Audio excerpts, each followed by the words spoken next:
Sometimes the loneliest place on earth is a home that used to be full of love. For 10 winters, Elias Boone had lived alone in his mountain cabin, the memories of his wife keeping him company through the long, cold nights. Christmas Eve arrived like any other, silent, empty, just another day to survive. Then came a knock at his door. Standing in the snow was a young mother and her little girl, stranded and freezing. He brought them inside and shared what little he had. The child handed him a small package wrapped in paper. "Mama said no one should be alone on Christmas," she whispered. What happened next changed everything he thought he'd lost. What was in that package they carried through the snow? Before we jump back in, tell us where you're tuning in from. And if this story touches you, make sure you're subscribed, because tomorrow I've saved something extra special for you. The cabin sat at 8,000 feet, where the pine trees grew thick and the wind never stopped talking. Elias Boone had built most of it himself, back when his hands were younger and his heart still held hope. The logs were chinked tight against the weather. The roof sloped steep to shed the heavy snows, and the stone chimney drew clean and true. It was a good cabin, built to last, built for a family that never came. Inside, everything had its place. The iron stove stood against the north wall, its surface worn smooth from years of use. A wooden table with 2 chairs, though he only ever used one, sat beneath the window that faced the valley. His bed was pushed into the corner, covered with heavy wool blankets that smelled of wood smoke and thyme. Shelves lined the walls, holding tins of coffee, beans, flour, and the few books he'd read so many times he could recite passages from memory.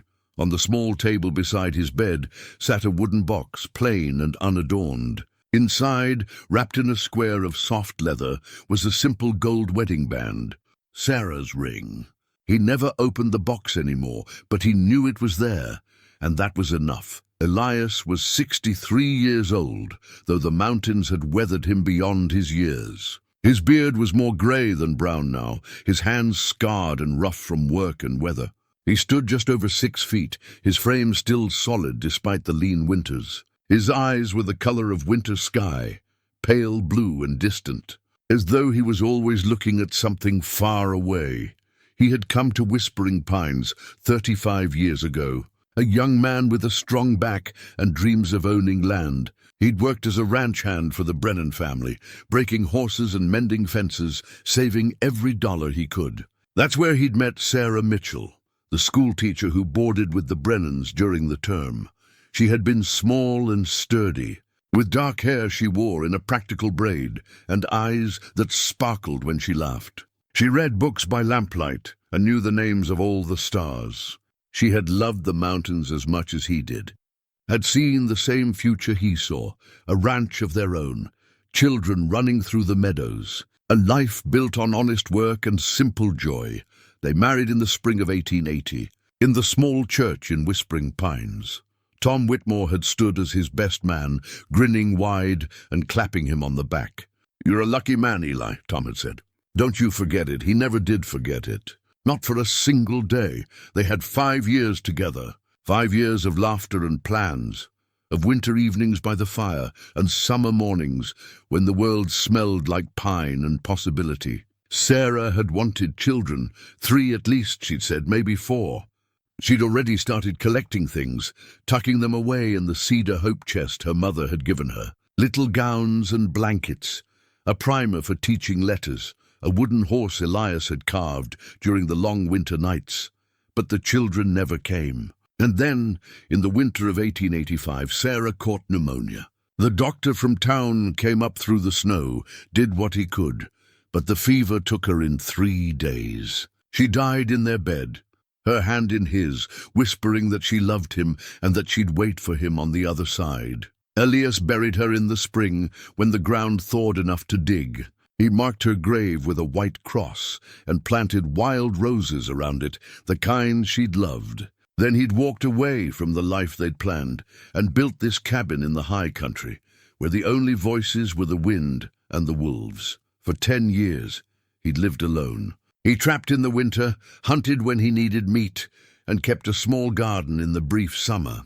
Once a month, he'd make the long ride down to Whispering Pines for supplies, flour, coffee, tobacco, lamp oil. He'd speak to the shopkeeper, pay in cash or furs, and ride back up the mountain before anyone could ask him to linger. The townspeople had stopped trying to draw him back. At first, they'd invited him to Sunday dinners, to barn raisings and harvest dances. But Elias had declined every invitation with polite firmness until they stopped coming. He wasn't rude about it. He simply preferred to be alone. Alone was easier.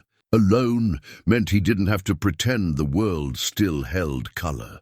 Alone meant he didn't have to watch other men with their wives and children and feel the hollow ache of what he'd lost. Christmas was the hardest. Sarah had loved Christmas. She'd made evergreen wreaths and baked bread studded with dried berries.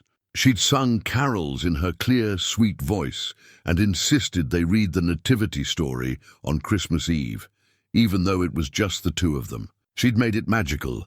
Now Christmas was just another day to endure. On this Christmas Eve, Elias went through his usual routine. He fed the stove, adding split pine that caught quick and burned hot. He made coffee in the battered pot, strong and black, and ate a breakfast of cornmeal mush with a spoonful of honey. He checked his traps in the morning, pulling 3 rabbits from the snares, and spent the afternoon skinning and cleaning them. 2 he hung in the coal shed to freeze. When he'd stew for supper, the sky had been grey all day, heavy with the promise of snow. By late afternoon, the first flakes began to fall, small and dry, the kind that meant a long storm was coming. Elias brought in extra wood, stacking it beside the stove, and filled the water barrel from the spring before it froze over.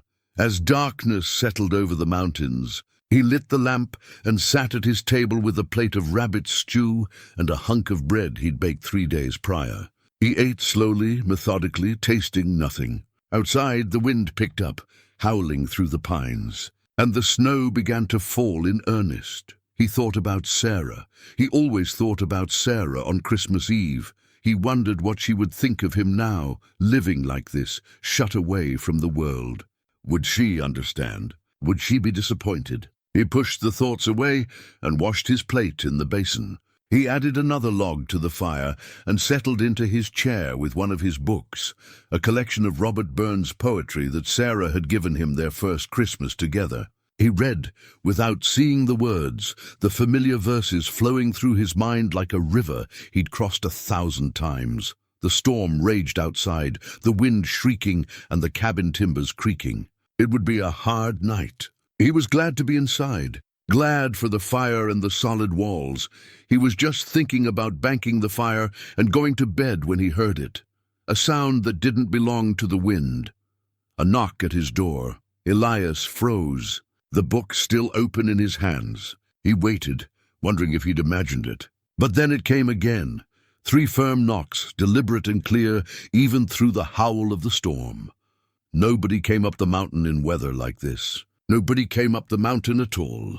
He set the book aside and rose slowly, every instinct telling him to be cautious. He crossed to the door and stood there, listening. The knock came again, weaker this time, and beneath it he heard something else, a voice thin and desperate. "Please. Is anyone there?" It was a woman's voice. Elias lifted the wooden bar and pulled the door open against the wind. Snow swirled into the cabin, and standing on his threshold, half frozen and trembling, was a young woman with a small child clutched against her side.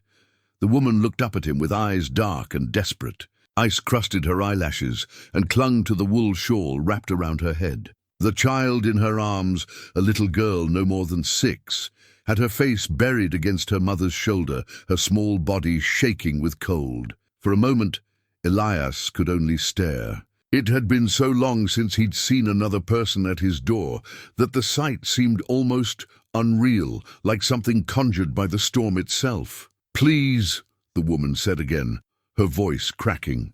"Our wagon broke down on the trail. We've been walking for hours. My daughter, she can't go any farther." The wind gusted, driving snow into the cabin, and the decision made itself. Whatever caution Elias might have felt dissolved in the face of immediate need. He stepped back and gestured them inside.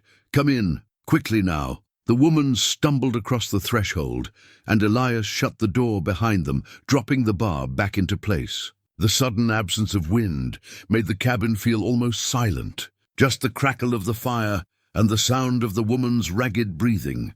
She stood just inside the door, swaying slightly, as if her legs might give out at any moment. The child still clung to her, face hidden. Both were covered in snow, their clothes soaked through. The woman wore a threadbare coat over a simple dress, and the little girl had only a thin cloak that did nothing against the mountain cold. "Sit," Elias said, pointing to the chair near the stove. "Get warm." The woman nodded and moved toward the fire, her steps unsteady. Elias pulled the second chair closer to the stove and helped her lower herself into the seat. She kept the child in her lap, wrapping her arms around the small body. "Thank you," she whispered. "Thank you. I didn't know if anyone lived up here. I saw the smoke from your chimney and I had to try." Elias knelt by the stove and added more wood, building up the fire until heat radiated in waves. The woman held her hands toward the warmth, and he saw they were raw and red, the fingertips white with the beginning of frostbite. "You said your wagon broke down." She nodded, teeth chattering. "About 3 miles down the trail, maybe 4. A wheel cracked when we hit a rut. My husband," her voice caught. "My late husband taught me how to change a wheel, but in this storm, in the dark, I couldn't manage it. And Lydia, she's so cold, and I thought we should find shelter. I thought maybe someone lived up here." "You thought right." Elias stood and went to the shelf, pulling down his coffee pot and a tin cup. He poured what was left of the morning's coffee, now lukewarm, but better than nothing. "Drink this." She took the cup with shaking hands and sipped gratefully. The little girl, Lydia, lifted her head slightly and looked at Elias with wide, frightened eyes. Her face was pale, her lips tinged blue. "The child needs dry clothes," Elias said. "I don't have much that'll fit, but anything," the woman said quickly. "Anything warm." He went to the chest at the foot of his bed and pulled out one of his flannel shirts and a pair of wool socks. They would be enormous on the child, but they were dry and warm. He brought them to the woman. "I'll turn my back. Get her out of those wet things." He moved to the other side of the cabin, facing the wall, and listened to the rustle of fabric as the woman undressed her daughter. He heard the child's small voice, barely a whisper. "Mama, who is he?" "A kind man, sweetheart. A very kind man who's helping us." When the woman said it was all right, Elias turned back. The little girl sat in her mother's lap, swimming in his oversized shirt, the wool socks pulled up to her knees. Her wet clothes lay in a heap on the floor. She had dark hair like her mother, and the same watchful eyes. "Your coat too," Elias said to the woman. "You're soaked through." She hesitated, then nodded. She stood, lifting Lydia with her, and shrugged out of the coat. Beneath it, her dress was damp but not soaked. Elias took the coat and draped it over the back of the chair near the fire, then did the same with Lydia's cloak and the pile of wet clothes. "I have stew," he said. "Not much, but it's hot. We couldn't." "You could and you will." His voice was firm but not unkind. "You need food and you need rest. We'll figure out the wagon in the morning." The woman's eyes filled with tears, and she blinked them back quickly. "Thank you. I'm Clara Whitmore. And this is my daughter, Lydia, Elias Boone." He ladled what remained of the rabbit stew into 2 bowls and set them on the table. Clara carried Lydia to the table and sat, settling the child on her lap. They ate slowly, carefully, as if the hot food might burn them. Elias watched as color gradually returned to their faces. As the shaking subsided, when Lydia had finished half her bowl, she looked up at Elias with those solemn eyes. "It's Christmas Eve," she said softly. "I know. Mama said we'd be at Uncle Thomas's ranch by now. She said we'd have a Christmas tree and everything." Clara smoothed her daughter's hair. "We'll get there, sweetheart. Just a day or 2 late." The little girl nodded, then reached down beside the chair where she'd been sitting. She picked up a small bundle wrapped in worn cloth and tied with twine, something Elias hadn't noticed before. She held it out to him with both hands. "Mama made bread," Lydia said. "She said we should share it with whoever helped us. She said no one should be alone on Christmas." Elias took the bundle slowly. The cloth was damp, but the bread inside was protected. He could feel its weight, solid and real. Something about the gesture, the generosity of it coming from people who had so little, struck him with unexpected force. He looked at Clara. She met his eyes with quiet dignity. "It's not much," she said, "but it's what we have to give." Elias turned the bundle over in his hands, feeling the careful way it had been wrapped, the knots tied secure. For 10 years, no one had given him anything. For 10 years, he'd needed nothing from anyone, but standing there in his cabin, holding this small offering from strangers who'd nearly frozen on his doorstep.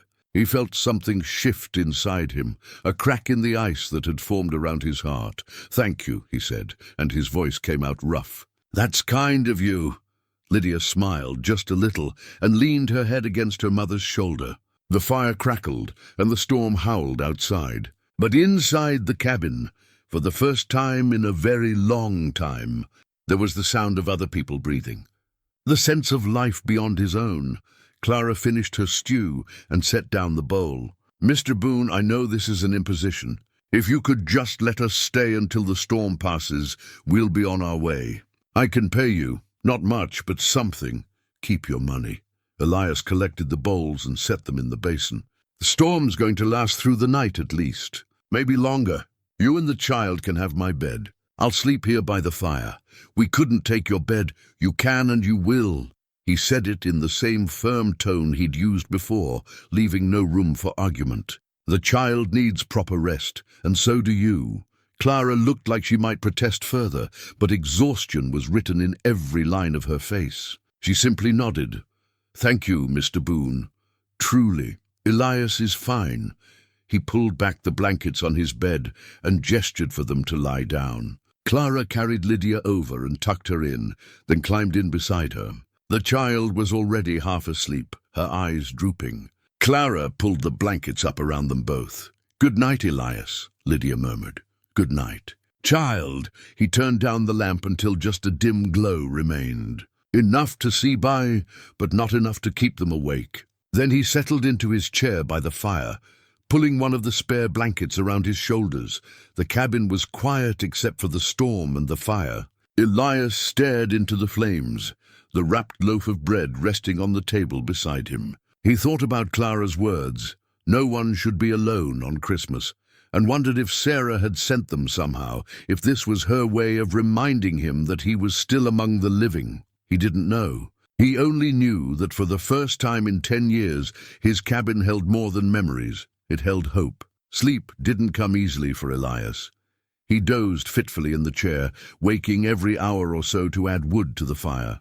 Each time he woke, he glanced toward the bed where Clara and Lydia slept, reassuring himself they were warm and safe. The storm continued to rage through the night, the wind battering the cabin walls and snow piling up against the door. By the time grey dawn light filtered through the window, Elias could see drifts nearly 3 feet high outside. The storm hadn't let up at all. If anything, it had grown worse. He stood slowly, his back stiff from sleeping in the chair, and moved quietly around the cabin. He built up the fire and put coffee on to boil. The familiar routine settled him, gave him something to do with his hands, while his mind worked through the situation. 2 strangers in his cabin, a woman and a child. The storm showing no signs of stopping. A broken wagon somewhere down the mountain trail, probably buried in snow by now. He should have felt intruded upon. He should have wanted them gone. But what he felt instead was something he couldn't quite name.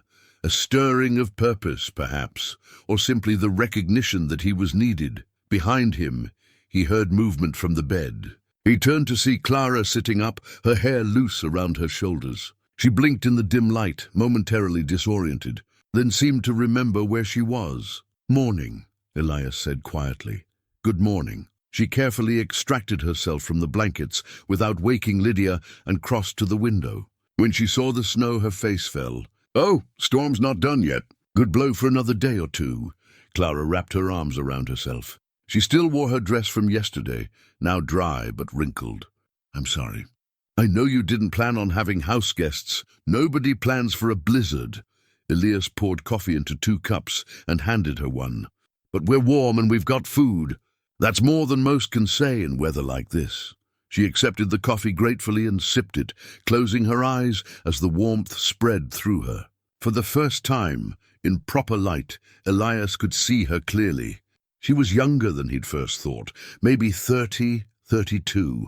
Her face was thin but strong, with high cheekbones and a firm jaw. Her hands, wrapped around the coffee cup, were work-worn and capable. This was a woman who knew hardship, who'd survived it and kept going. "How long have you been widowed?" The question came out before Elias could stop it, too direct, too personal. But Clara didn't seem offended. 2 years come spring. James took sick with fever. He was gone in a week. She stared into her coffee. "Left me with a 6-year-old daughter and a dream of reaching his brother's ranch out west. Thomas wrote and said we could come, that he'd help us get settled. So I sold what little we had and bought a wagon and supplies. We've been traveling for 3 months. Long journey for a woman and child alone. I didn't have much choice." Her voice was matter of fact, without self-pity. "Stay in Missouri and lose everything to debt, or head west and hope for something better. At least out here, there's land, there's possibility." Elias nodded slowly. He understood that kind of determination, that willingness to gamble everything on possibility. He'd felt it once himself, a long time ago. "Where's your husband's brother's ranch?" "Near Silverton. Another 2 weeks of travel. Maybe less if the weather holds. Silverton's a hard journey this time of year." "I know." Clara looked toward the bed where Lydia still slept. "But I promised James I'd get her there. I promised I'd give her a better life than what we had." There was fierce love in her voice. The kind of protective devotion that made a woman walk through a blizzard rather than give up. Elias recognized it. Sarah had wanted children with that same fierce devotion, had dreamed of giving them a life of safety and love. "Your daughter," he said. "She's a good child. Quiet, well-mannered." Clara's face softened. "She's had to grow up too fast. Since James died, she tries so hard to be helpful, to not be a burden. Sometimes I wish she'd just be a child, you know, play and laugh and not worry about anything." "She'll have time for that, once you reach your brother-in-law's place." "I hope so." Clara set down her coffee cup. "Mr. Boone, Elias, I meant what I said last night. We'll be out of your way as soon as the storm breaks. I know you value your privacy up here." He should have agreed. He should have confirmed that. Yes, he valued his privacy, that he'd be glad to see them on their way. Instead, he found himself saying, "No rush. Storm like this, it's foolish to travel until it's well and truly done." Relief flickered across Clara's face. "Thank you." Movement from the bed drew their attention. Lydia was sitting up, rubbing her eyes. When she saw her mother, she smiled. The first real smile Elias had seen from the child. It transformed her face, made her look less like a small adult and more like the 6-year-old she was. "Mama?" "Right here, sweetheart." Clara went to her daughter and helped her out of bed. Lydia was still wearing Elias's oversized shirt, the hem dragging on the floor. She looked around the cabin with curious eyes, taking in details she'd been too cold and tired to notice the night before. "Did it snow all night?" she asked. "It did. Still is." Lydia padded to the window and stood on her toes to see out. "It's so deep. Too deep for traveling," Clara said. "We're going to need to stay with Mr. Boone a little longer. Is that all right with you?" Lydia turned and looked at Elias solemnly. Then, to his surprise, she walked right up to him and held out her hand. "Thank you for letting us stay," she said, formal as a little lady.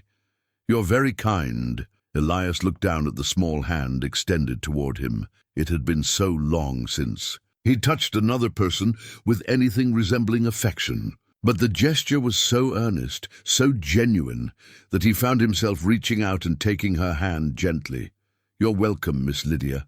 She smiled again, and something in Elias's chest, something he'd thought long dead, stirred painfully. Clara began to help Lydia into her now dry clothes from the night before, and Elias busied himself with breakfast.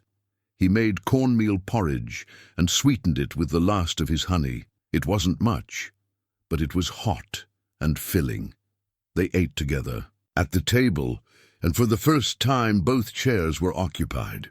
After breakfast, Lydia explored the cabin with the careful curiosity of a child taught not to touch things without permission. She studied his books, running her fingers along the spines. She looked at the few items on his shelves: a coffee tin, a handful of nails, a coil of rope. Everything fascinated her. "Do you live here all alone?" she asked. "I do. Don't you get lonely?" Clara made a soft sound of dismay. "Lydia, that's not polite." "It's all right." Elias met the child's questioning gaze. "Yes, I suppose I do get lonely sometimes." "I get lonely too," Lydia said quietly. "Since Papa died, even though I have Mama, I still miss him." The simple honesty of it struck Elias hard. He saw Clara's eyes well up with tears that she quickly blinked away. "I understand that," Elias said. "I lost someone too, my wife, a long time ago." Lydia considered this. "Is that why you live up here by yourself?" "That's part of it." Did it help, living alone? No one had ever asked him that before. No one had dared. But this child, with her grave eyes and honest questions, somehow made it feel like a reasonable thing to ask. "No," he admitted. "I don't think it did." Lydia nodded as if this made perfect sense. Then she reached into the pocket of her dress and pulled out a small object. It was a doll, carved from wood, about the size of her hand. The doll wore a tiny dress made from scraps of faded fabric, and its face had been painted with simple features: 2 dots for eyes, a smile. "This is Mama Grace," Lydia said, holding the doll up for Elias to see. "My papa made her for me. I take her everywhere." "She's very fine. Papa was good at carving. He was going to teach me when I got older." Lydia hugged the doll close. "I don't want to forget him." "You won't," Elias said gently. "When someone we love is gone, we carry them with us, in here." He tapped his chest over his heart. Lydia seemed to think about this. Then she nodded and tucked the doll carefully back into her pocket. The day stretched on slowly. The storm showed no signs of letting up. Elias kept the fire burning and made more coffee. Clara helped where she could, tidying the cabin without being asked, as if keeping busy helped her manage her worry about the wagon, the supplies, the journey still ahead. Around midday, Elias went out to check on things. The cold hit him like a fist, and snow immediately began to accumulate on his hat and shoulders. He fought his way to the shed where he kept his tools and traps, checking to make sure everything was secure. Then he pushed through the drifts to the small lean-to where he kept his horse, a sturdy roan gelding named Red. The horse nickered at him, glad for company. Elias fed him hay and made sure his water hadn't frozen solid. He spoke to Red in low tones, telling him about the visitors in the cabin, as if the horse might have advice on the matter. When he returned to the cabin, snow-covered and half-frozen, Clara had hot coffee waiting. She'd also found his wash basin and heated water on the stove, and she gestured to it meaningfully. "I thought you might want to wash up," she said. "Lydia and I will step outside for a moment in this storm." "Absolutely not." Elias shook his head. "I'll just brush off the snow, I'm fine." But Clara had a stubborn set to her jaw that reminded him of Sarah. "Then we'll turn our backs. A man deserves some privacy in his own home." There was no arguing with her. Elias waited until she and Lydia had turned toward the far wall, then quickly stripped off his wet coat and shirt and washed his face and hands in the warm water. It felt good, that simple comfort. He dried off and pulled on a clean shirt from his chest. "All right," he said, and they turned back around. The afternoon passed quietly. Clara found Elias's mending kit and set to work repairing a tear in Lydia's dress. Lydia sat on the floor near the fire, talking softly to her doll, creating small adventures in whispered voices. Elias sat in his chair with his book, but found himself watching them more than reading. There was something peaceful about it. The domestic scene, the simple presence of other people. The cabin felt different, warmer somehow, despite the storm raging outside. It felt, he realized with the start, almost like a home. As evening approached, Elias took stock of his food supplies. He had enough for several more days, but they'd need to be careful. He made a stew with dried beans and the last of the rabbits, stretching it with potatoes from his winter stores. It wouldn't be fancy, but it would keep them fed. They ate dinner together, and afterward, Clara insisted on cleaning up. Lydia helped, her standing on a chair to reach the basin, her small hands carefully washing each bowl and spoon. "Bedtime, sweetheart," Clara said when the dishes were done. "But, Mama, it's Christmas Eve. It's past Christmas Eve now. It's Christmas night." "I know, but—" Lydia looked at Elias hopefully. "Could Mr. Boone tell us a story? Just one?" Clara looked embarrassed. "Lydia, I'm sure Mr. Boone is tired." "I don't mind," Elias heard himself say. "One story." Lydia's face lit up. She scrambled into her mother's lap in the chair by the fire, and both of them looked at Elias expectantly. He searched his memory for something appropriate, something a child would enjoy. Finally, he settled on a story his own grandfather had told him long ago, about a fox and a rabbit, and the winter they learned to be friends. He told it slowly, using different voices for the animals, and Lydia listened with rapt attention. When he finished, she clapped her small hands together. "That was wonderful. Thank you, Mr. Boone." "Time for bed now," Clara said firmly. "No arguments." She carried Lydia to the bed and tucked her in. Elias heard them whispering together, heard Clara's soft voice singing a lullaby that drifted through the cabin like a benediction. When she returned to the fire, she moved quietly, settling into the chair with a sigh. "She'll be asleep in minutes," Clara said. "She always is after a story. It's been a long time since I told a story to anyone." "You did it well." Clara looked at him thoughtfully. "You said you lost your wife. Did she pass here, in the cabin?" "No, we lived down in Whispering Pines. She caught pneumonia one winter. Went quick. Even after all these years, it hurt to say it out loud. I'm sorry it was a long time ago. That doesn't make it easier." Clara's voice was soft with understanding. "Loss is loss, no matter how many years have passed." They sat in silence for a while, watching the fire. Outside, the wind had died down slightly, though the snow still fell. "Thank you," Clara said finally, "for all of this, for taking us in, for sharing your home and your food. I know it's not easy having strangers intrude on your peace." "You're not intruding," Elias said, and realized he meant it. "You're welcome here. For as long as you need." Clara smiled, and in the firelight, Elias could see the beauty that hardship had tried to hide, the warmth in her eyes, the strength in her face. She reminded him just a little of Sarah. "Good night, Elias," she said, rising. "Merry Christmas." "Merry Christmas, Clara." She crossed to the bed and climbed in beside her sleeping daughter. Elias stayed by the fire, listening to the storm, thinking about the strange turn his solitary life had taken. He thought about the wrapped loaf of bread sitting on his shelf, still unopened, a gift from people who had nothing yet gave freely. He thought about Lydia's question. Did it help, living alone? No, he'd told her, and it was the truth. Maybe, he thought, it was time to stop hiding from the world. Maybe it was time to remember that he was still alive, still capable of kindness and connection. Maybe, after 10 long years, it was time to come down from the mountain. He added another log to the fire and settled deeper into his chair, pulling the blanket around his shoulders. Tomorrow the storm might break. Tomorrow they might talk about fixing the wagon, about getting Clara and Lydia back on their way.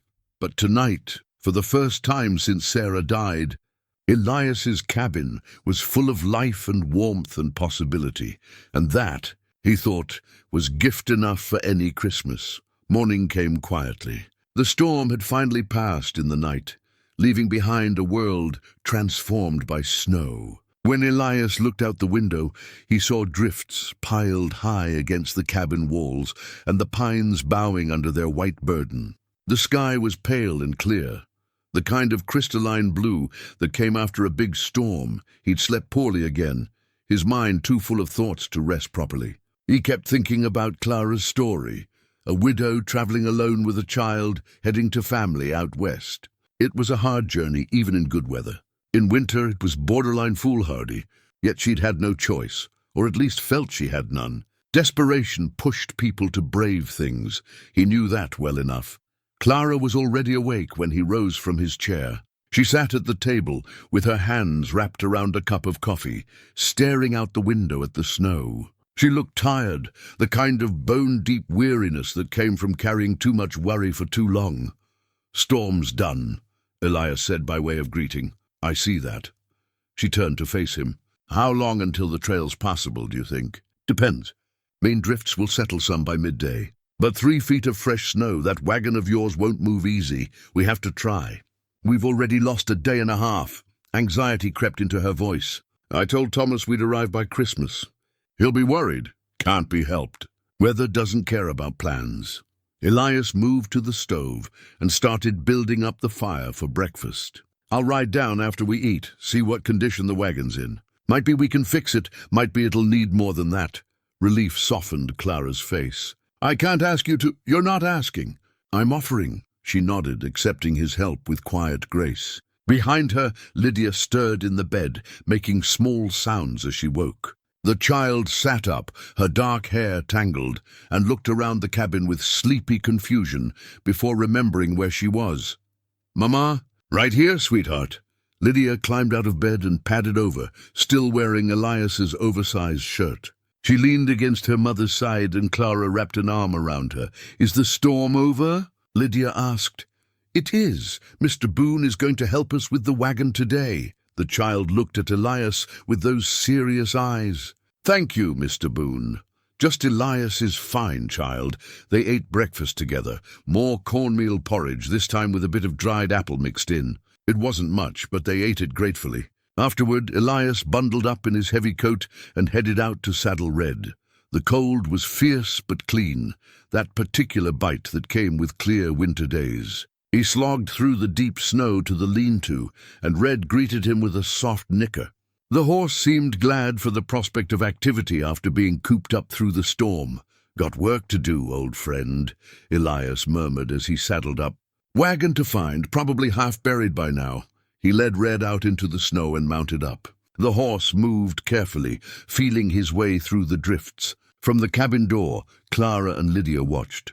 Elias raised a hand to them, and Lydia waved back enthusiastically. The ride down the trail was slow-going.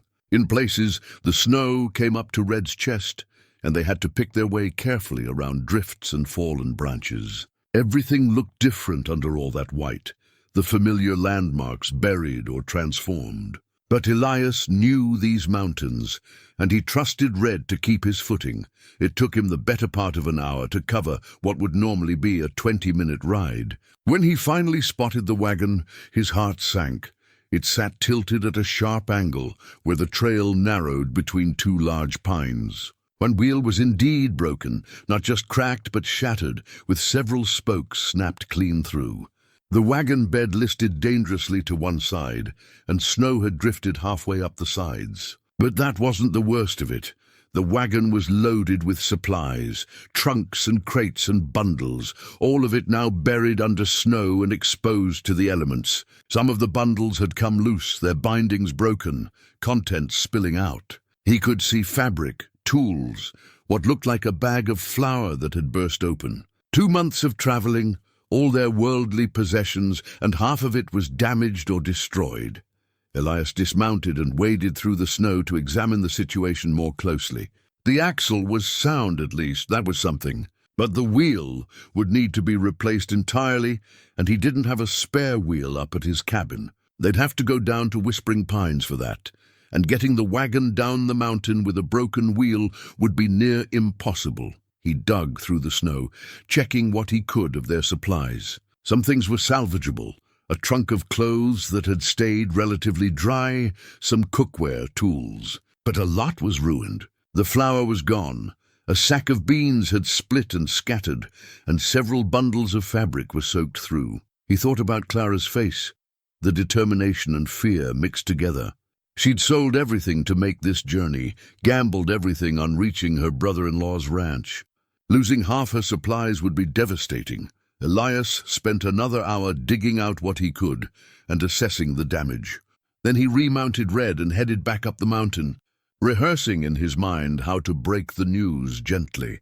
When he reached the cabin, Clara must have read something in his face, because her expression fell even before he spoke. "It's bad?" she asked. "Wheels destroyed. Axle's good, but you lost a fair amount of supplies to the storm.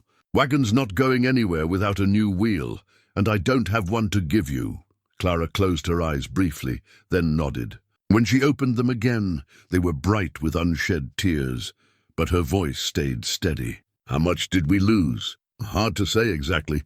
Maybe a third, maybe half. Some things are salvageable if we can get them dried out, and the wheel... We'll need to go to Whispering Pines. The wheelwright there can make you a new one, but it'll take time. A few days at least. I don't have money for a new wheel." Clara's voice was flat. "I spent everything I had on supplies for the journey. We'll figure something out." "How?" The word came out sharp, edged with desperation. "I have nothing to trade, nothing to sell except what's in that wagon, and you just said half of it's ruined. How am I supposed to—" She stopped, pressing her hands to her face, fighting for composure. Lydia had been playing quietly by the fire, but now she looked up, sensing her mother's distress. "Mama!" Clara took a deep breath and lowered her hands. "It's all right, sweetheart. Everything's going to be fine." But Elias could see it wasn't fine. Clara was trying to hold herself together, trying to be strong for her daughter, but the weight of it all was crushing her. He recognized that look. He'd seen it in the mirror years ago, when Sarah died and the world stopped making sense. "Listen," he said quietly. "I have some money saved. Not much, but enough for a wheel. I'll loan it to you. You can pay me back when you're settled at your brother-in-law's place." "I can't accept that." "You can, and you will. Unless you plan on spending the rest of the winter stuck in my cabin, which I'm sure wasn't part of your plan." Despite everything, Clara let out a short, choked laugh. "No, that wasn't the plan." "Then it's settled. We'll go down to town tomorrow, get the wheel ordered. Should be ready in 3 or 4 days. In the meantime, we'll bring up what we can salvage from your wagon." Clara studied him for a long moment, and he saw her working through some internal calculation, pride versus necessity, independence versus survival. Finally she nodded. "Thank you, Elias. I'll pay you back. Every cent." "I know you will."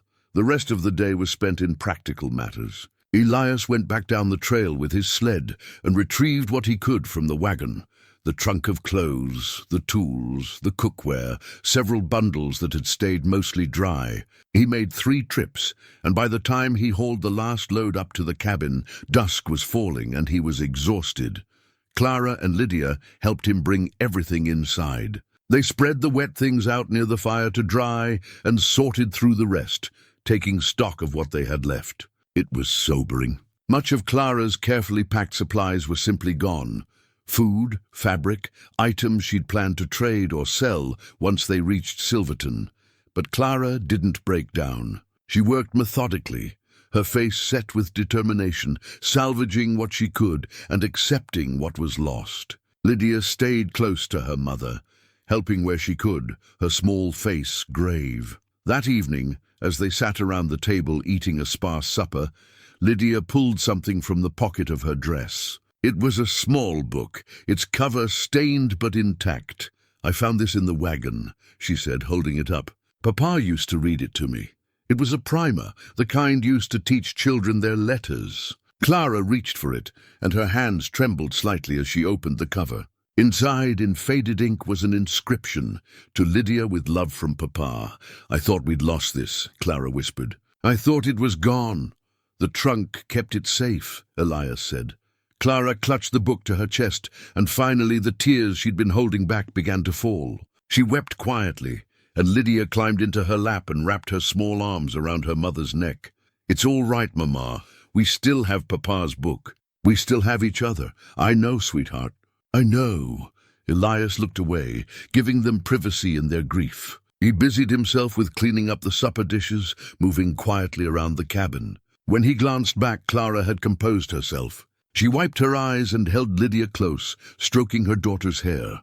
"I'm sorry," Clara said, meeting Elias's eyes. "I'm sorry you have to see—" "Don't apologize. Grief is grief. No shame in it." She nodded, then stood with Lydia still in her arms. "I think we'll go to bed early tonight. It's been a long day. Good idea. Tomorrow we'll head to town first thing." Clara carried Lydia to the bed and began the process of getting her ready for sleep. Elias sat in his chair by the fire, listening to their quiet voices. Clara reading from the primer, Lydia repeating the words after her. It was a sound that belonged in a home, a sound of teaching and learning and love. Later, after both Clara and Lydia were asleep, Elias rose and crossed quietly to his storage chest. He lifted the lid and carefully moved aside his extra clothes until he reached what lay beneath, a patchwork quilt, folded neatly, smelling faintly of cedar, Sarah's quilt. The one she'd made during their first winter together, stitching it by lamplight while he read to her from books. Each square was a different pattern, different colors, a record of fabric scraps from dresses she'd worn, shirts he'd outgrown, curtains from their first little house. It was beautiful and precious, and he hadn't looked at it since the day he'd packed it away after her death. He ran his fingers over the stitching, remembering Sarah's hands working the needle, her voice humming softly as she sewed. She'd made this quilt with love, with dreams of the family they'd have, the children who'd wrap themselves in it on cold nights. Those children had never come. But here now were a woman and a child who needed warmth, who needed comfort. Sarah would have wanted them to have it. She would have insisted. Elias carried the quilt to the bed and carefully spread it over Clara and Lydia, layering it atop the wool blankets already there. The quilt seemed to glow in the dim firelight, all those colors and patterns coming together into something whole and beautiful. Clara stirred slightly, her hand reaching out to touch the quilt even in sleep. Her fingers traced the stitching, and a small smile crossed her face. Elias returned to his chair and sat watching the fire, feeling the weight of what he'd just done. He'd shared Sarah's quilt. He'd let someone else find comfort in something so precious and personal. Part of him ached with the loss of keeping it to himself, but a larger part felt relief, as if he'd been holding his breath for 10 years and finally exhaled. Sarah wouldn't want her things hidden away. She'd want them used, shared, bringing warmth to people who needed it. She'd always been that way, generous, giving, seeing abundance where others saw scarcity. "I hope I'm doing right," Elias whispered to the fire, to the ghost of his wife, to the silence of the cabin. "I hope this is what you'd want." The fire crackled in response, and for just a moment, Elias could almost feel Sarah there beside him, her hand on his shoulder, her voice soft in his ear. "Yes, love. This is exactly what I'd want." He closed his eyes and let himself remember her, not with the sharp pain of early grief, but with the gentle ache of love that endures beyond death. He remembered her laugh, her stubbornness, her fierce belief that there was always enough love to go around if people would just open their hearts. Maybe, he thought, she'd sent Clara and Lydia to him. Maybe this was her way of telling him it was time to open his heart again, to stop hiding from life. To remember that love didn't die just because the person was gone. He sat there long into the night, thinking and remembering, while the fire burned low and the two people in his bed slept peacefully under Sarah's quilt, under the protection of a mountain man who was slowly learning that the cure for loneliness wasn't isolation. It was connection. It was opening the door when someone knocked. It was sharing what you had, even when you thought you had nothing left to give. Outside, the stars wheeled slowly across the winter sky, cold and distant and beautiful. Inside the cabin, 3 people who'd been strangers 3 days ago now slept under the same roof, bound together by circumstance and storms and the simple human need for kindness in a hard world.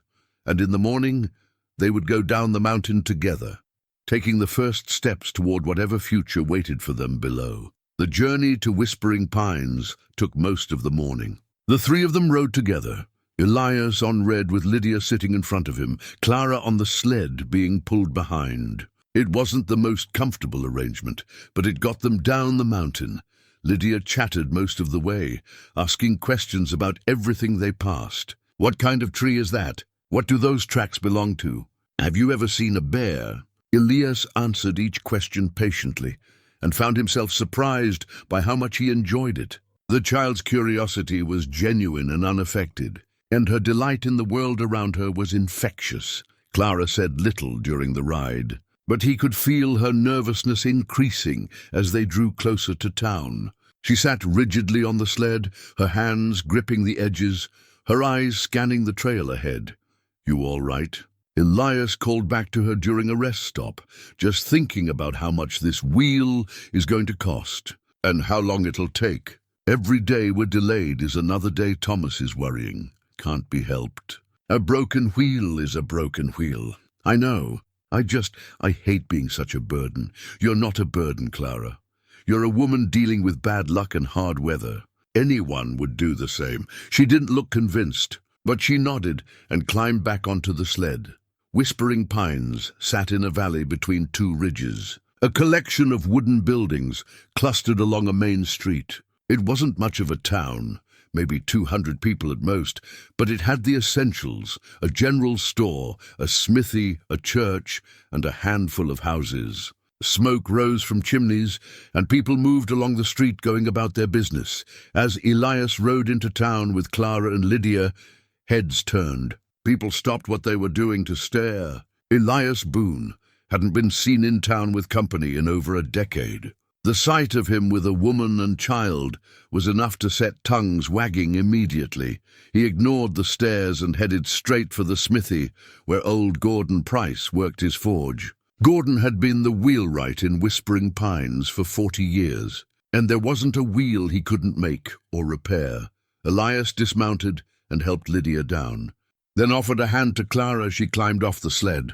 She took it briefly, her fingers cold even through her gloves. The smithy was warm and loud, filled with the ring of hammer on anvil. Gordon looked up from his work when they entered, a big man with massive shoulders and a beard that was pure white. His eyebrows rose when he saw Elias. "Well, I'll be.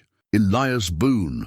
Thought you turned into a ghost up on that mountain." His eyes shifted to Clara and Lydia, curious but not unkind. "Who's this you got with you?" "Clara Whitmore and her daughter, Lydia. Their wagon broke down on the trail during the storm." "Need a new wheel?" Gordon set down his hammer and wiped his hands on his apron. "Let me guess. You hit that bad stretch about 3 miles up? That section's been taking out wheels all season. Should have been graded last summer, but the county never got around to it." "That's the spot," Clara said. "Cracked first, then just gave out completely in the storm. I'll need to see the old wheel to match the size, but I can make you a new one. Take me about 3 days, maybe 4. Got 2 other jobs ahead of yours." Clara's face fell slightly. 4 days? Could rush it for extra, but I'd still need 2 days minimum. "Can't rush good work, ma'am. The regular time is fine," Clara said quietly. How much?" "For a standard wagon wheel, $15. The color drained from Clara's face. $15 was a fortune, probably a quarter of everything she had left. Elias could see her doing the calculations in her head, trying to figure out if she could afford it, what she'd have to give up before she could speak. Elias said, "Put it on my account, Gordon." "No," Clara said immediately. "I can't let you. We already discussed this. I'm loaning you the money. You'll pay me back when you're settled." His tone left no room for argument. Gordon looked between them, clearly confused by the dynamics, but wise enough not to pry. "All right, then. On your account, Eli. I'll need that broken wheel brought in so I can match it. I'll fetch it this afternoon." "Good enough. Come back in 3 days." They left the smithy and stepped back out into the cold. Clara was silent, her jaw tight. Elias could practically feel the frustration radiating off her, pride and gratitude warring inside her. "I'll pay you back," she said finally. "Every penny, with interest, no interest. Just the $15 when you can manage it. It might take a while." "I'm not going anywhere." Lydia tugged on her mother's sleeve.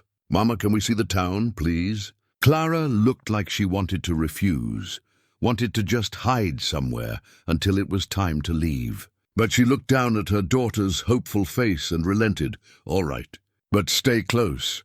They walked down the main street, Lydia between them, holding both their hands. People continued to stare, and Elias heard the whispers following them. "Look, it's Boone. Who's that woman with him? When did he come down from his mountain?" At the general store, they stopped to buy a few supplies. The storekeeper, Martha Henderson, was a plump woman in her 50s who'd known Elias for years. Her eyes went wide when he walked in with company. Elias Boone, as I live and breathe. And who might these lovely ladies be? Clara Whitmore and her daughter Lydia.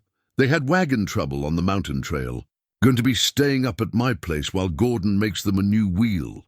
Martha's eyebrows rose, nearly to her hairline, but she was too well-mannered to comment directly. Instead, she turned her attention to Clara with a warm smile. You poor dear. That trail's treacherous this time of year. You're lucky Elias found you. Very lucky, Clara agreed softly. Well, let's get you fixed up with whatever you need. We've got fresh bread just baked this morning, and I think there's still some of that good cheese left. Just some coffee and flour, Clara said quickly. That's all we need. Nonsense. You've had a hard time of it traveling with a little one in winter. Let me put together a proper basket for you. Martha was already moving around the store, pulling items from shelves. Some cornmeal, beans, a bit of salt pork, dried fruit for the child. Mrs. Henderson, I appreciate the kindness, but I can't afford. Who said anything about affording? This is neighbors helping neighbors. We take care of our own in Whispering Pines. Martha continued packing a basket, her movements brisk and efficient. Besides, it's just after Christmas. Season of giving and all that. Clara looked overwhelmed, close to tears. Thank you. That's very kind. While Martha finished preparing the basket, Lydia explored the store, her eyes wide at all the items on display. She stopped in front of a jar of peppermint sticks, staring at them with obvious longing. Martha noticed and smiled. Would you like one, sweetheart? Lydia looked to her mother uncertainly. Clara started to shake her head, but Martha was already reaching into the jar. Every child deserves a peppermint stick. Here you go, dear. She handed one to Lydia, who took it reverently. Thank you, ma'am. You're very welcome. When they left the store, Elias carrying the heavy basket of supplies, Clara was quiet again. But this time it wasn't frustration or worry. It was something else. Wonder maybe, or surprise at human kindness. People here are good folk, Elias said, as they walked back toward where he'd left Red. Might seem nosy, but they mean well. I can see that, Clara glanced at him. They seem surprised to see you with us. I don't come to town much, and I've never come with company. Because of your wife? Partly. Mostly I just got used to being alone. Easier to keep to myself than to explain why I didn't want to be social. And now? Elias considered the question. Now I'm thinking maybe I was wrong about a few things. They reached Red, and Elias began loading the supplies onto the sled. As he worked, he noticed a man approaching, tall and lean, wearing a sheriff's badge on his coat. Ben Parker. They'd known each other years ago, back before Sarah died. Elias, Ben said, his voice carefully neutral. Heard you were in town. Wanted to make sure everything was all right. Everything's fine, Ben. You're sure? Because folks are talking, seeing you with... He glanced at Clara and Lydia, then back to Elias. Just want to make sure there's no trouble. Elias felt a flash of irritation. No trouble. Mrs. Whitmore's wagon broke down on the mountain trail during the storm. I'm helping her get it fixed. That's all. Ben studied him for a moment, then nodded. All right, then. Good to see you, Eli. You should come around more often. Town misses you. Maybe I will. After Ben walked away, Clara said quietly, he thought you'd kidnapped us or something, didn't he? He was just being cautious. Looking out for you, that's kind of him. She paused. You have a lot of people here who care about you, Elias. Why did you shut them all out? Because caring hurts when you lose someone. Seemed easier not to let anyone close. And now? Now I'm realizing that keeping everyone at a distance hurts too, just in a different way. Lydia, who'd been listening quietly while working on her peppermint stick, said, My mama says that people need people. She says that's how we're made. Your mama's a wise woman. The ride back up the mountain was slower, weighed down with supplies. But the sun was shining and the air was crisp. And despite everything, the broken wagon, the lost supplies, the days of delay, there was a sense of peace that Elias hadn't felt in years. When they reached the cabin, Clara helped him unload, while Lydia ran inside to warm up by the fire. They worked in companionable silence, carrying items in and finding places to store everything. Thank you, Clara said when they were done. For the wheel, for the supplies, for all of it. I don't know how I'll ever repay you. You already have. You gave me something I didn't know I needed. What's that? A reason to come down from the mountain. Clara smiled, and in that moment, standing in the doorway of his cabin with the afternoon sun lighting her face, she looked almost happy despite all her troubles. Behind her, through the open door, he could see Lydia playing with her doll near the fire, talking to it in her soft voice. This is what a home should feel like, Elias thought. This is what Sarah wanted for this place. Not emptiness and grief, but life and voices and people who needed each other. He didn't know what would happen when the wheel was finished, when Clara and Lydia left for Silverton. He didn't know if he'd go back to his solitary life, or if something had changed permanently. But for now, for these few days, he had this, the sound of a child playing, the presence of another adult, the simple comfort of not being alone, and that, he decided, was enough. 3 days passed in a rhythm that felt almost domestic. Elias would rise early to tend the fire and see to Red, while Clara made coffee and prepared breakfast. Lydia would wake to the smell of food cooking and pad over to the table, still sleepy-eyed, clutching her wooden doll. They'd eat together, making plans for the day, then set about their tasks. Clara proved to be remarkably capable. She cleaned without being asked, organized the cabin's stores with practical efficiency, and could cook a decent meal from the scant ingredients available. She mended clothes, including some of Elias's shirts that he'd ignored for months. Their tears and missing buttons suddenly made right. Lydia was everywhere at once, curious, helpful, and surprisingly good company. She asked to help with everything, from fetching water to splitting kindling. Elias showed her how to do things properly, how to stack wood so it would dry, how to tell which eggs from his small henhouse were fresh. She absorbed every lesson with serious concentration, as if she were learning secrets of the universe. On the second day, while Clara was washing clothes, Lydia found Elias's old leather journal tucked on a shelf. It was worn and faded, the pages yellowed with age. She brought it to him with both hands, treating it like something precious. "What's this?" she asked. Elias took the journal, surprised he'd forgotten about it. "Just some old notes. From when I was younger? Can I see?" He almost said no. The journal held pieces of a life he'd left behind, dreams and plans that had died with Sarah. But Lydia's eyes were so earnest, so full of genuine interest, that he found himself opening it.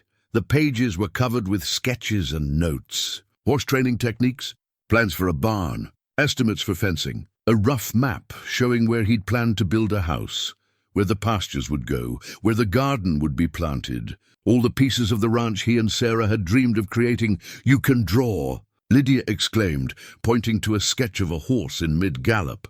"That's so good. That's Thunder. Best horse I ever trained. Belonged to the Brennan family down in town."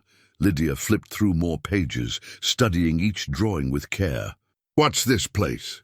She pointed to the map. "That's—" Elias paused, old grief rising up. "That's a piece of land your mother and I—" He stopped, realizing his error. "I mean, my wife and I, we were going to buy it. Build a ranch. Why didn't you?" "She died before we could." Lydia absorbed this with the gravity of someone twice her age. "That's sad." "It is, but you could still do it. You could still build the ranch." "I'm too old for that now." "No, you're not." She said it with such certainty that Elias almost believed her. "My papa always said it's never too late to chase a dream. He said the only thing that stops dreams is when people stop chasing them." Elias looked at this small girl with her wooden doll and her simple wisdom, and felt something crack inside his chest. When had he stopped chasing dreams? When had he decided his life was over just because Sarah's had ended? "Your papa was a smart man." "I think so too." Lydia handed the journal back to him carefully. "Will you tell me about the horses? About how you trained them?" So he did. They sat by the fire while Clara worked, and Elias told stories he hadn't thought about in years. About breaking his first Mustang at age 16. About the time a stallion named Demon threw him into a fence and broke his arm, and how he'd climbed right back on once the arm healed. About the gentle mare named Sweet Pea, who'd been everyone's favorite. So calm you could stand on her back and she wouldn't even flinch. Lydia listened raptly, asking questions, laughing at the funny parts, gasping at the dangerous ones.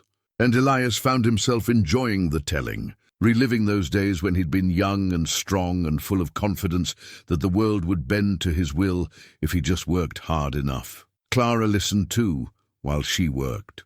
When Elias caught her eye, she smiled, and he saw gratitude there, not just for the shelter and help, but for giving her daughter something precious: stories, attention, a sense that the world was bigger than just their small wagon and their uncertain journey. That evening, after supper, Lydia asked if Elias would teach her to carve. She held up her wooden doll. "Papa made this. I want to learn how, so I can make things too. So I don't forget."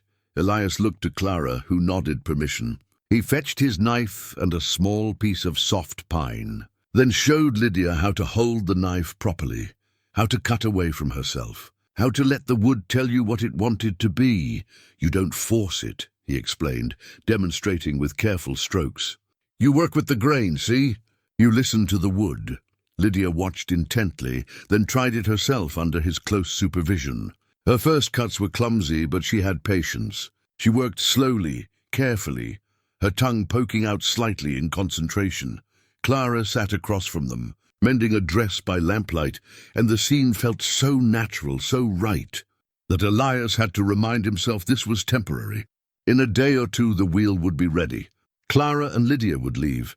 The cabin would be empty again, silent again. The thought made his chest ache. Later, after Lydia had been tucked into bed, Clara joined Elias by the fire. They sat in companionable silence for a while, listening to the wind outside and the crackle of burning wood. "She's getting attached to you," Clara said finally. "Lydia, I mean. I'm sorry. I can pull back if—" "No," Clara shook her head. "Don't apologize. It's good for her. She hasn't had a man in her life since James died. She needs—" her voice caught slightly. "She needs someone to show her that not all men leave. I don't want to hurt her. When you go—" "I know, but the hurt of saying goodbye to someone good is better than never having known them at all." Clara looked at him in the firelight. "You're good with her, natural. Did you and your wife want children?" "We did, more than anything. But it never happened for us. I'm sorry. I made my peace with it. Or thought I had." Elias stared into the fire. "Being around Lydia, it reminds me what I missed. What Sarah missed. She would have been a wonderful mother, I think. She would have been." He was quiet for a moment, then said, "Can I ask you something?" "Of course. This brother-in-law of yours, Thomas. What's he like?" Clara's expression shifted, became carefully neutral. "I don't actually know him well. I only met him once at our wedding. He seemed kind enough. He and James were close when they were younger, but it's been 2 years since James died. Thomas wrote and said we were welcome, that he'd help us get settled. But I sometimes wonder—" She stopped, looking troubled. "Wonder what?" "If we're a burden he's being too polite to refuse. A widow and a child showing up, needing housing and help. It's a lot to ask of anyone, even family. If he invited you, he must have meant it. I hope so. Because if he didn't—" Clara wrapped her arms around herself. "I don't have anywhere else to go, Elias. This is our only chance." The vulnerability in her voice caught him off guard. Clara was so strong, so determined, that it was easy to forget how frightened she must be underneath. She was gambling everything on the kindness of a man she barely knew, traveling through dangerous country with a small child, hoping desperately that someone would catch her when she fell. "It'll work out," Elias said, though he wasn't sure he believed it. "You'll get to Silverton, and Thomas will welcome you, and you'll build a new life there. I hope you're right." They sat in silence again, but it wasn't quite as comfortable as before. Something hung in the air between them now, unspoken worries, uncertain futures. Finally Clara rose. "I should sleep. Long day tomorrow." "Clara," Elias spoke before he could stop himself. "If things don't work out in Silverton, if Thomas can't help you, you could—" He stopped, unsure how to finish. "I could what?" "You could come back here, just until you figured something else out." Clara looked at him with an expression he couldn't quite read. Surprise, maybe, or something deeper. "That's kind of you. But you've done enough. More than enough. The offer stands. Just in case." She nodded slowly. "Thank you. I'll remember that. After she'd gone to bed, Elias sat alone by the fire, thinking about what he'd just offered. Was he serious? Would he really let Clara and Lydia come back if they needed to? Let them stay indefinitely? The old Elias, the one who'd built this cabin to escape the world, would have said no, would have kept his distance, protected his solitude. But that Elias was fading, replaced by someone who remembered what it felt like to be needed, to have purpose beyond mere survival. Someone who realized that the cabin he'd built to keep the world out had become a prison of his own making. He looked at the wooden box on his bedside table, the one holding Sarah's ring. For 10 years, he'd kept it closed, afraid that opening it would unleash grief he couldn't control. But now he stood and crossed to it, lifting the lid slowly. The ring sat there on its leather bed, gleaming dully in the firelight. He picked it up, feeling its weight in his palm. Such a small thing, such a simple band of gold, but it had meant everything once. "I'm trying, Sarah," he whispered. "I'm trying to do what you'd want, to help them, to be the man you married instead of the ghost I became." The ring offered no answer, but he hadn't really expected one. He held it for a moment longer, then carefully placed it back in the box. But this time he didn't close the lid. He left it open, a small acknowledgement that he was ready to let light in, ready to stop hiding from his own heart. Outside, the night was cold and clear. Stars scattered across the sky like diamonds on velvet. Inside the cabin, 3 people slept or tried to sleep, each carrying their own hopes and fears and questions about what tomorrow would bring. The wheel would be ready soon. The wagon would be fixed. Clara and Lydia would continue their journey, but something had changed during these days together. Something that couldn't be undone or forgotten. 3 strangers had become something more, not quite family, but not strangers anymore either.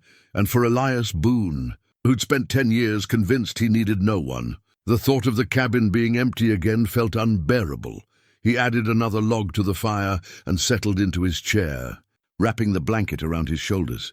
Tomorrow, they'd go to town and pick up the wheel. Tomorrow, they'd start the process of saying goodbye. But tonight he had this. The sound of breathing from the bed, the presence of life in his home, the knowledge that for a few days at least he'd mattered to someone, and that would have to be enough.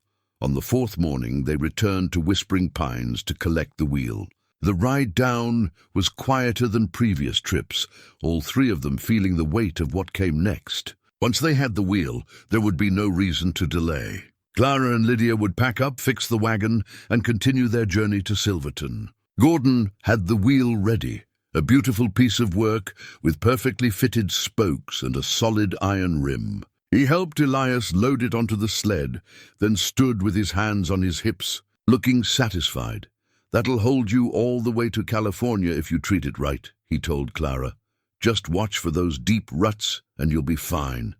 "Thank you, Mr. Price." "Gordon, please." "And you take care, ma'am. Travel safe." They stopped at Martha's store for a few last supplies. The storekeeper fussed over them, pressing extra food into their hands and refusing payment for half of it. "You've got a long road ahead," she said firmly. "Consider it insurance. I'll sleep better knowing you're well fed." As they were leaving, Martha caught Elias's arm and pulled him aside. "That's a good woman," she said quietly. "And that child is a treasure. Seems to me they could use someone steady in their lives. They've got family in Silverton, family they barely know. Family that might or might not want the burden of 2 more mouths to feed." Martha gave him a pointed look. "I'm just saying, if you wanted to give them a reason to stay, I don't think anyone would blame you." "Martha, I know. Mind my own business. But Elias, I've known you for 20 years. I've never seen you look at anyone the way you look at that little girl. And I've never seen you smile the way you did when you walked in here with them. Sarah would want you to be happy. She'd want you to have a life. She wouldn't want you dying alone in that mountain cabin with nothing but regrets for company." Martha squeezed his arm. "Think about it. That's all I'm asking." She walked away before he could respond, leaving him standing there with her words echoing in his head. The journey back up the mountain took most of the afternoon. They'd have to work quickly to get the wagon repaired before dark. When they reached the site of the broken wagon, now partially dug out from the snow, Elias assessed the work ahead. "I'll need to jack it up, pull off the broken wheel, fit the new one," he said. "Gonna take a few hours." "We'll help," Clara said. "Just tell us what to do." They worked together as the afternoon light faded. Elias used his jack to lift the wagon while Clara steadied it. Lydia handed them tools as needed, taking her role as assistant very seriously. The broken wheel came off with some effort, its shattered spokes a stark reminder of how close Clara and Lydia had come to disaster. The new wheel slid into place smoothly, and Elias tightened everything down with practiced hands. When he finally lowered the jack and stepped back, the wagon sat level and solid. "That should do it," he said. "Give it a test." Clara climbed onto the wagon seat and urged the horses forward. They'd survived the storm tied to a tree, and though they were thin and cranky about it, they were sound enough. The wagon rolled forward smoothly, the new wheel turning true. "It's perfect," Clara called down. "Thank you." They loaded the salvaged supplies back into the wagon, working in the gathering dusk. When everything was secured, Clara stood looking at her wagon with an expression Elias couldn't quite read. "I should go," she said finally. "Get a few miles in before full dark. There's enough moonlight to travel by."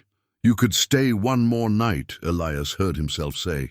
"Start fresh in the morning." Clara looked at him, and he saw the same conflict he felt reflected in her eyes. "If I stay another night, it'll be that much harder to leave. Would that be so bad?" "Elias," she stopped, struggling with words. "You've been so kind, too kind. But Lydia and I have to make our own way. We can't keep depending on your generosity. What if it's not just generosity?" The words hung between them, heavy with meaning. Clara's eyes widened slightly, and she glanced toward Lydia, who was feeding the horses some grain, out of earshot. "Don't," Clara said softly. "Please don't make this harder than it already is. I'm just saying you have options. You don't have to go to Silverton if what? If I want to stay here and play house with a man I've known for less than a week." Her voice was sharper now, edged with something that might have been anger or might have been fear. "That's not how life works, Elias. I have to think about Lydia, about her future. Thomas can offer us stability, a real home, a community. What can you offer? A cabin in the mountains and a man who's been hiding from the world for 10 years. Her words stung because they were true. What could he offer them? He had no ranch, no prospects, nothing but his solitary existence and a heart that had forgotten how to hope. "You're right," he said. "I'm sorry. I shouldn't have. No, I'm sorry." Clara pressed her hands to her face. "I didn't mean it like that. You've been wonderful. You've saved our lives, probably, and you've shown Lydia kindness when she needed it most. It's just—" She lowered her hands, and he saw tears in her eyes. "It would be so easy to stay. So easy to let you take care of us. But I have to be strong. I have to do this on my own. You don't have to do everything on your own." "Yes, I do. Because if I don't, if I let myself depend on someone, what happens when they leave?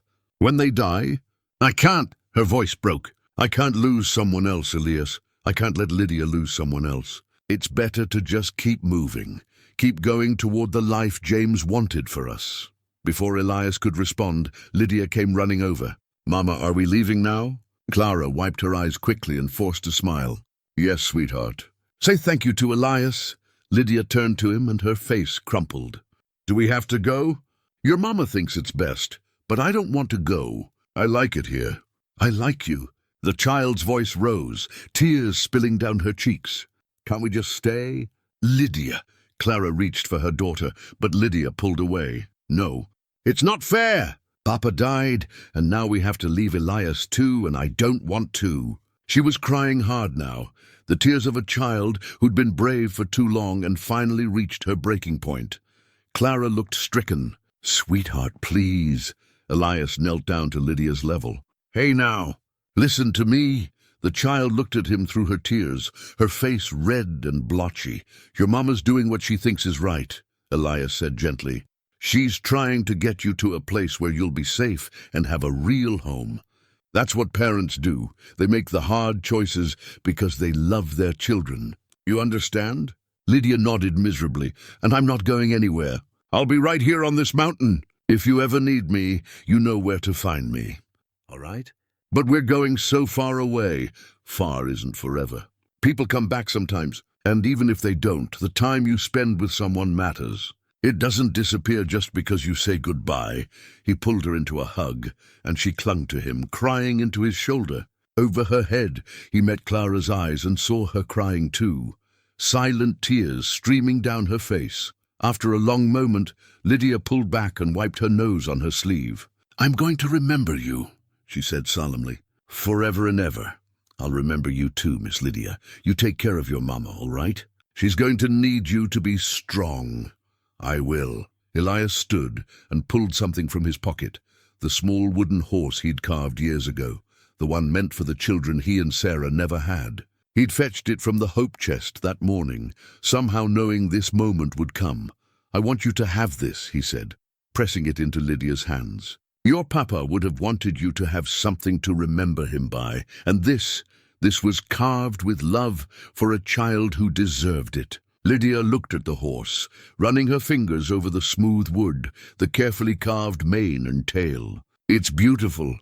Not as beautiful as your papa's doll, but maybe they can be friends. Mama Grace can ride the horse." Despite her tears, Lydia smiled. "Thank you, Elias." Clara was barely holding herself together. She picked Lydia up and held her close, then looked at Elias. "I don't know how to thank you for everything you've done." "You already have. You reminded me what it feels like to be alive." She set Lydia down and climbed onto the wagon seat, then helped her daughter up beside her. The horses stamped impatiently, ready to move after days of standing still. Clara gathered the reins. But before she could snap them, Elias called out, "Clara, wait." She looked down at him. "When you get to Silverton, send word that you arrived safely. Care of Martha Henderson's store. She'll make sure I get it. I will. And if things don't work out with Thomas, I know. I have somewhere to come back to." She smiled through her tears. "Thank you for that. Even if I never take you up on it, thank you for offering." She snapped the reins, and the horses started forward. The wagon rolled down the trail, its new wheel turning smoothly, carrying Clara and Lydia away into the gathering darkness. Elias stood watching until they disappeared around a bend, until even the sound of the wagon faded into silence. Then he stood there longer still, as night fell completely and stars began to emerge in the darkening sky. Red stood patiently nearby, waiting. Finally, Elias mounted up and turned toward his cabin. The ride back felt longer than it should have, the trail darker, the cold more bitter. When he reached the cabin and went inside, the emptiness hit him like a physical blow. The fire had burned down to coals. The table that had held 3 plates for the past few days now held none. The bed that had sheltered Clara and Lydia under Sarah's quilt was empty, the blankets folded neatly at the foot. They'd left no trace of their presence, except for a small piece of folded paper on the table. Elias picked it up and opened it to find a note in Clara's careful handwriting. "Elias, thank you for reminding us that there is still goodness in the world. We will never forget you. Yours in gratitude, Clara and Lydia." He read it 3 times, then carefully folded it and placed it in the wooden box beside Sarah's ring. 2 precious things now, reminders of 2 different kinds of love. The love he'd lost and the love he'd let walk away. He built up the fire and sat in his chair, staring into the flames. The cabin had never felt emptier. For 10 years, he'd lived in this silence, believing it was what he wanted. Now, after just a few days of having company, the silence felt suffocating. Martha's words came back to him. "If you wanted to give them a reason to stay, I don't think anyone would blame you, but what reason could he give?" Clara was right. What did he have to offer? A cabin in the mountains and a broken heart slowly learning to beat again. No, she deserved better. She and Lydia both deserved better than a man still half in love with a ghost. Elias sat there long into the night, listening to the wind howl through the pines, wondering if he'd just made the biggest mistake of his life by letting them go. Outside, snow began to fall again, soft and silent, covering the wagon tracks on the trail, erasing all evidence that anyone had ever passed through at all.